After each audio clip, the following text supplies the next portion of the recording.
آج میں اپنے دل کی بات کرنے جا رہا ہوں. یہ باتیں اگرچہ کڑوی ہے لیکن حقیقت یہ ہے، آج مولوی کا بیٹا مولوی بننا نہیں چاہتا، آج امام کا بیٹا امام بننا نہیں چاہتا. کیوں؟ اس لیے کہ انہوں نے دیکھا ہے کہ میرے باپ نے کس طرح غربت کی زندگی گزاری ہے. اس نے اس بات کو بھی دیکھا ہے کہ ڈاکٹر بنوں گا تو میری تنخواہ 1.5 لاکھ ہوگی، انجینئر بنوں گا تو میری تنخواہ 1 لاکھ ہوگی، پروفیسر بنوں گا میری تنخواہ وہ 1.5 لاکھ سے اوپر ہوگی، امام بنوں گا تو میری تنخواہ 15,000 ہوگی.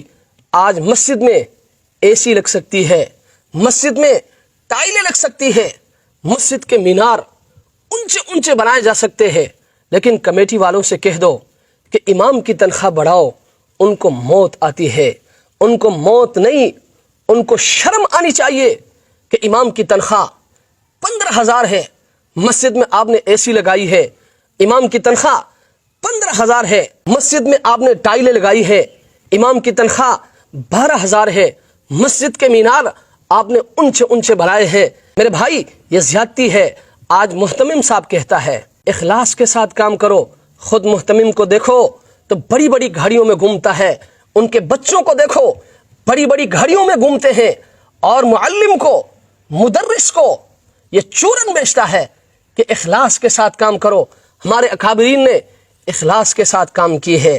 ان کی تنخواہیں 5 روپے تھی، 50 روپے تھی، 10 روپے پر وہ کام کرتے تھے، 75 روپے پر وہ کام کرتے تھے. میرے بھائی اکابر نے تنخواہیں نہیں گھٹائی ہے.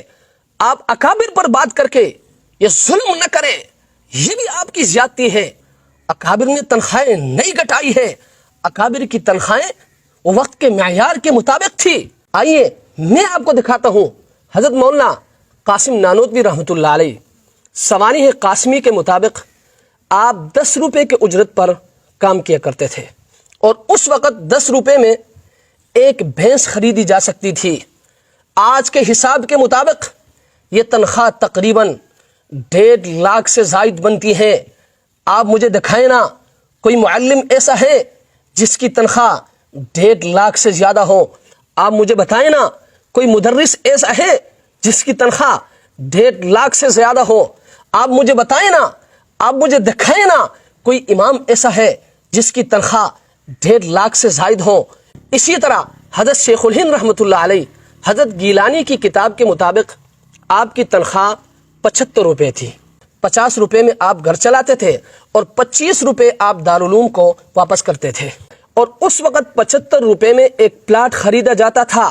آپ مجھے بتائیں نا آج کوئی معلم ایسا ہے، کوئی مدرس ایسا ہے، کوئی قاری ایسا ہے، کوئی امام ایسا ہے کہ جس کی ایک تنخواہ سے ایک پلاٹ خریدا جا سکتا ہو. اسی طرح حضرت تھانوی رحمۃ اللہ علیہ کے بارے میں آتا ہے کہ علیحدگی کے وقت آپ کی تنخواہ 50 روپے تھی.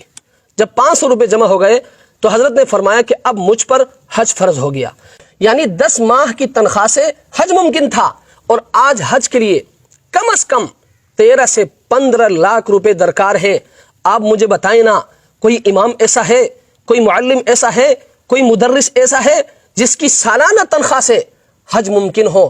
میرے بھائی اکابر نے تنخواہیں نہیں گھٹائی ہے، آپ نے نظام کو بدلا ہے. آج کا نظام کیا ہے؟ آج کا نظام یہ ہے کہ مہنگی مسجدیں، سستا امام، عظیم الشان مدرسے، محتاج معلم، لاکھوں کے چندے، ہزاروں کی اجرت، محتمم کروڑ پتی، اور معلم، مدرس، امام فاقہ کش. میرے بھائی یہ نظام نہ دینی ہے، نہ اسلامی ہے، اور نہ ہی انسانی ہے. اس لیے میں تمام مدارس اور مساجد کے نظام سنبھالنے والوں سے میں یہ کہوں گا کہ معلمین کی تنخواہیں بڑھاؤ، مدرسین کی تنخواہیں بڑھاؤ، اور اماموں کی تنخواہیں بڑھاؤ. اکابر نے تنخواہیں نہیں گھٹائی ہے، آپ نے نظام بدلا ہے، آپ نے اخلاص کا چورن بیچا ہے. ایسا نظام نہیں چلے گا. رب کے حضور آپ جواب دہ ہیں، آپ کو جواب دینا ہوگا. اللہ کی